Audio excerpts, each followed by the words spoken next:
कुलधरा में रंगोली, मांडना और wall painting को उत्साह से देखा। पर्यटकों ने खाबा फोर्ट में मयूर नृत्यों का किया दृश्यावलोकन व सुने लोक संगीत। राज्य महिला आयोग अध्यक्ष 7 फरवरी को करेंगी जनसुनवाई। देश के करोड़ों निवेशकों व एबीसी बैंक और एलआईसी खाताधारकों को खतरा। कांग्रेस सोमवार को एलआईसी व एसबीआई बैंक के समक्ष करेगी धरना।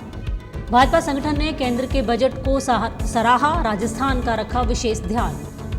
नव भारत साक्षरता कार्यक्रम का मरु महोत्सव में ऊंट पर बैनर लगाकर आमजन को कार्यक्रम की दी जानकारी। आर्मी पब्लिक स्कूल जयपुर ने थीम G20 पर वार्षिक दिवस मनाया। एसबीआई फाउंडेशन के अध्यक्ष ललित मोहन ने एसबीआई ग्राम सेवा परियोजना की समीक्षा की। ये थी अब तक की खास खबरें और आप देख रहे हैं डेजर्ट स्टॉर्म न्यूज में हूं योगिता सोनी और खबरें विस्तार से। कुलधरा में रंगोली, मांडना और वॉल पेंटिंग को उत्साह से देखा। पर्यटकों ने खाबा फोर्ट में मयूर नृत्यों का किया अवलोकन और सुने लोक संगीत। मरु महोत्सव के अंतिम दिवस 5 फरवरी को प्रातःकालीन सत्र में प्राचीन ऐतिहासिक कुलधरा गांव और खाबा में आयोजित कार्यक्रमों का देशी विदेशी सैलानियों ने आनंद लिया और वहां पर आयोजित लोक संगीत कार्यक्रमों का लुत्फ भी उठाया।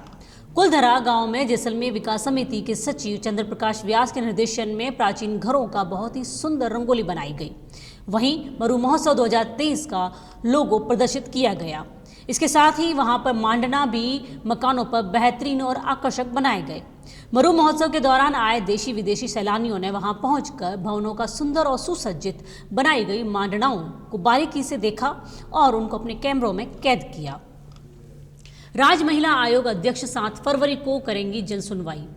राजस्थान राज्य महिला आयोग अध्यक्षा रेहाना रिवाज चिश्ती 7 फरवरी को सुबह 10 बजे कलेक्ट्रेट सभागार कलेक्ट्रेट परिसर में जनसुनवाई करेंगी। इस दौरान महिलाओं की परिवेदनाएं सुनी जाएंगी। उक्त जनसुनवाई में जिले के सभी जिला स्तरीय अधिकारी उपस्थित रहेंगे। अशोक कुमार गोयल, उप निदेशक महिला अधिकारिता ने बताया कि राजस्थान राज्य महिला आयोग की स्थापना का एक मूलभूत उद्देश्य महिला आबादी का मुख्य धारा में लाने का है। आयोग एक स्वायत्त संस्था के रूप में स्थापित किया गया है। यह पीड़ित महिलाओं की शिकायतों का निवारण, महिलाओं को प्रभावित करने वाले सभी नीतिगत मामलों पर राजस्थान सरकार को सलाह दे सकती है। उन्होंने महिलाओं से आह्वान किया है कि वे अपनी समस्याओं से संबंधित परिवेदनाएं अध्यक्ष के समक्ष प्रस्तुत करें।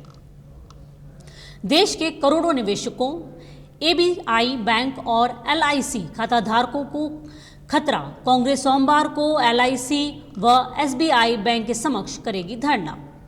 हिडनबर्ग की रिपोर्ट सामने आने के बाद अडानी समूह का लगे आरोपों से शेयर बाजार में मची हड़कंप से देश को करोड़ों निवेशकों का निवेश खतरे में पड़ गया है।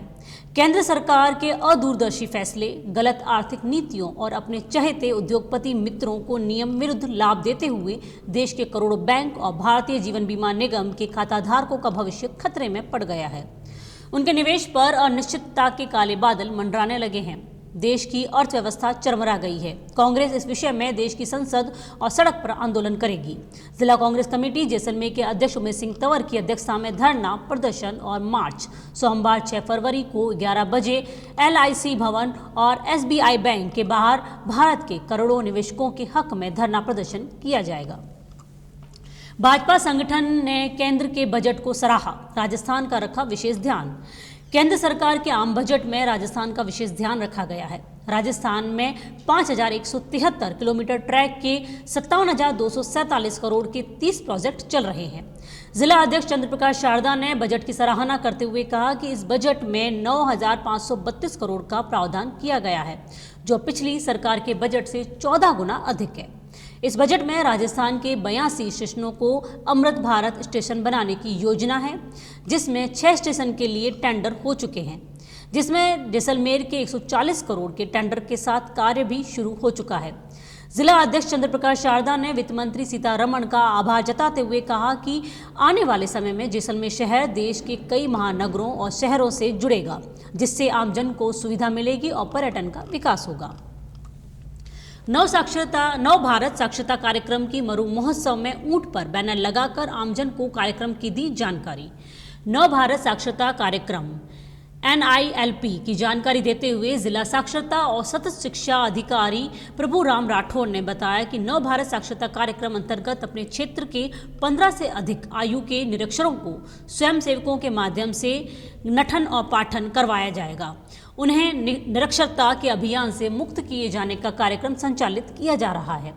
स्थानीय मरु मेले के अवसर पर साक्षरता कार्यक्रम के उद्देश्य और घटकों को प्रदर्शित करते हुए ऊंट पर बैनर लगाकर स्टॉल और आम रास्ते पर बैनर लगाकर आमजन में चर्चा कर आमजन को इसकी जानकारी जिला साक्षरता अधिकारी प्रभु राम राठौर द्वारा दी गई और सहायक परियोजना अधिकारी राजेंद्र सिंह द्वारा साक्षरता अभियान के प्रमुख घटकों बुनियादी साक्षरता और संख्या ज्ञान, जीवन कौशल और डिजिटल शिक्षा, वित्तीय साक्षरता तथा व्यावसायिक कौशल उन्नयन के संबंध में जानकारी मेले में उपस्थित स्वयंसेवी संगठनों के कार्यकर्ताओं और विभिन्न स्थानों से मेले में आए मौजूद व्यक्तियों और आमजन को भी दी गई है।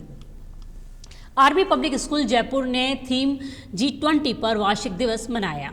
आर्मी पब्लिक स्कूल जयपुर ने अपना वार्षिक दिवस 3 फरवरी 2023 को जयपुर मिलिट्री स्टेशन के सप्तशक्ति ऑडिटोरियम में मनाया। Lieutenant general Manish Erry, chief of staff और chairman board of administration army public school of दक्षिण पश्चिम कमांड ने इस अवसर पर मुख्य अतिथि के रूप में शिरकत की। वार्षिक दिवस समारोह का विषय G20 था, जिसमें बच्चों ने भारत को G20 के वैश्विक नेतृत्व के रूप में प्रदर्शित करते हुए मंत्रमुग्ध कर देने वाली प्रस्तुतियां दी। इस मौके पर मुख्य अतिथि ने मेधावी छात्रों को पुरस्कार देकर सम्मानित किया। रमेश सगुमम MGEME मुख्यालय SWC और संरक्षक APS जयपुर ने धन्यवाद प्रस्ताव रखा। कार्यक्रम का समापन सारे जहां से अच्छा हिंदुस्तान हमारा गीत के साथ हुआ, जिसे सभी ने एक सुर में गाया और भारत माता की जय के नारे लगाए। SBI फाउंडेशन के अध्यक्ष ललित मोहन ने SBI ग्राम सेवा परियोजना की समीक्षा की। ललित मोहन ने समीक्षा के दौरान ग्राम सेवा परियोजना के अंतर्गत किए जा रहे प्रयासों की सराहना की। उन्होंने SB ग्राम सेवा पर ई-मित्र सेवाओं के माध्यम से प्रदान की जा रही विभिन्न सरकारी सेवाओं की प्रशंसा की। उन्होंने इस केंद्र के माध्यम से विभिन्न केंद्र राज्य सरकार की महत्वाकांक्षी योजनाओं के प्रचार प्रसार पर जोर देते हुए कहा।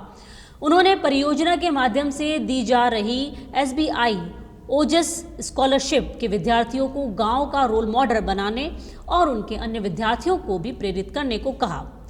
साथ ही उन्होंने परियोजना क्षेत्र को हरा भरा बनाने हेतु पौधारोपण अभियान को गति प्रदान करने और जैसलमेर के वातावरण को देखते हुए पौधों के संरक्षण पर ध्यान देने को कहा।